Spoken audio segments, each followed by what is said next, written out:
इन्फोसिस में ना लाइक हर 3 मंथ्स में ब्रिज प्रोग्राम नाम से एग्जाम होती है, जिसके थ्रू हम अपना रोल चेंज करते हैं। लाइक अगर हम सिस्टम इंजीनियर है तो हम डायरेक्टली पावर प्रोग्रामर में जंप कर सकते हैं, या फिर हम डिजिटल स्पेशलिस्ट इंजीनियर है तो फिर हम डायरेक्टली पावर प्रोग्रामर में जंप कर सकते हैं। Hello friends, welcome back to my YouTube channel. My name is Sudhir Dhangar, and today I'm going to share my interview experience of Power Programmer, and also I will share like how I transition my role from digital specialist engineer to Power Programmer. So let's get started. जैसा कि आपको पता है, आप सबको पता है, इन्फोसिस जो है फ्रेशर्स को 3 रोल्स के लिए हायर करती है। सिस्टम इंजीनियर जिसका पैकेज 3.6 LPA होता है, डिजिटल स्पेशलिस्ट इंजीनियर जिसका पैकेज 6.25 LPA होता है, and power programmer also known as specialist programmer जिसका जो पैकेज होता है वो 9.5 LPA होता है। तो मेरा 3rd ईयर में इन्फीटीक्यू सर्टिफिकेशन एग्जाम के थ्रू डिजिटल स्पेशलिस्ट इंजीनियर के लिए सिलेक्शन हुआ, और मैंने Infosys as a digital specialist engineer ही ज्वाइन किया।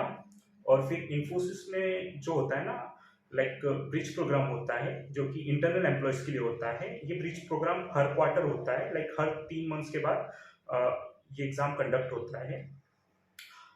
तो ब्रिज प्रोग्राम में लाइक 3 राउंड्स होते हैं। फर्स्ट राउंड जो होता है वो कोडिंग असेसमेंट होता है जो कि ऑनलाइन होता है। इसमें 3 क्वेश्चन होते हैं और आपको 3 आवर्स का टाइम दिया होता है। फर्स्ट क्वेश्चन इजी होता है, second medium and third hard. तो 3 में से मेरे 2.3 क्वेश्चन बन गए थे। लाइक 2 क्वेश्चन के ऑल टेस्ट केस पास हो गए थे और थर्ड क्वेश्चन के सिर्फ 3 टेस्ट केस ही पास हुए थे। तो अगर आपके 2+ क्वेश्चंस बन जाते हैं तो आपके चांसेस बढ़ जाते हैं कि आपका फर्स्ट राउंड क्लियर हो जाएगा। उसके बाद मुझे सेकेंड राउंड के लिए मेल आया जो कि इन्फोसिस DC में जाकर देना था ऑफलाइन, और सेम डे इंटरव्यू भी मीन्स शेड्यूल हुआ था। अगर आपका क्लियर होता है सेकेंड राउंड तो सेम डे आपका इंटरव्यू भी होगा। सो जो सेकेंड राउंड था वो इन्फोसिस DC में जाकर देना था। और सेकेंड राउंड में टोटल 2 क्वेश्चन थे, इजी और मीडियम। मेरे दोनों ही क्वेश्चन बन गए थे। तो मुझे वहाँ जो SPOC थे उन्होंने बता दिया था कि आपका सिलेक्शन हो गया है और 2 बजे आपका इंटरव्यू है। तो इंटरव्यू की स्टार्टिंग इंट्रोडक्शन से हुई। लाइक मैंने अपना इंट्रोडक्शन दिया एंड उसके बाद उन्होंने मुझे क्वेश्चन पूछा कि आप कौन से प्रोजेक्ट में काम करते हो और आपका टेक स्टैक क्या है। उसके बाद उस पर थोड़ा डिस्कशन हुआ एंड फिर वो उन्होंने मेरा रिज्यूम देखा एंड रिज्यूम में मैंने जो भी स्किल्स मेंशन की थी उससे उन्होंने क्वेश्चंस किए। लाइक कोर जावा के इन डेप्थ क्वेश्चंस किए।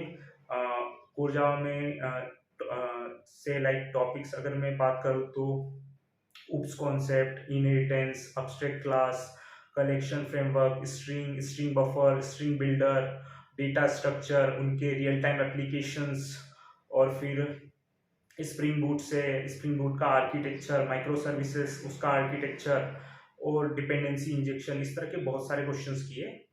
उसके बाद कुछ कोडिंग क्वेश्चंस किए जिसका कि मुझे ओरली लाइक अप्रोच समझाना था, उसमें कोड नहीं करना था। लाइक उनका जो मेन मोटिव था वो यही कि आप क्वेश्चन को कैसे अप्रोच कर पाते हो। उसके बाद मुझसे कुछ क्वेश्चन SQL बेस्ड भी पूछे गए एंड उसके बाद लास्ट में उन्होंने एक क्वेश्चन पूछा। लाइक अगर आपको कोई क्वेश्चन हो तो मैंने उनसे पूछा कि अगर मेरा सिलेक्शन होता है तो क्या मेरी जो ट्रेनिंग है वो फिर से होगी और कौन सा स्टेक में होगी। तो उन्होंने बोला हाँ, आपकी ट्रेनिंग फिर से होगी और आपको फुल स्टेक में आपकी ट्रेनिंग होगी और फिर आपको प्रोजेक्ट एलोकेट होगा बेस्ड ऑन योर स्किल्स। तो इस तरह से मेरा इंटरव्यू फिनिश हुआ और उसके इंटरव्यू के like within a week मुझे मेल आया कि you have been selected for power programmer role at Infosys. और उसके बाद 2 या 3 दिन के बाद मेरे मैनेजर के पास मेल आया कि this particular candidate from your team has been selected for power programmer role. तो आपको इसे रिलीज करना होगा और मीन्स 60 डेज के अंदर आपको रिलीज करना होगा। अगर आप रिलीज नहीं करते हो तो 60 डेज में ऑटोमेटिक रिलीज हो जाएगा। और फिर उसके बाद मैसूर में ट्रेनिंग स्टार्ट होगी एंड ट्रेनिंग कंप्लीट करने के बाद फिर से क्लाइंट इंटरव्यू होगा और क्लाइंट इंटरव्यू क्लियर होने के बाद मुझे प्रोजेक्ट में डिप्लॉय कर दिया जाएगा और फिर वहाँ से मेरा प्रोजेक्ट स्टार्ट होगा। So this is all about my interview experience of power programmer. अगर आपको कोई क्वेश्चन है तो feel free to ask any question. So have a good day.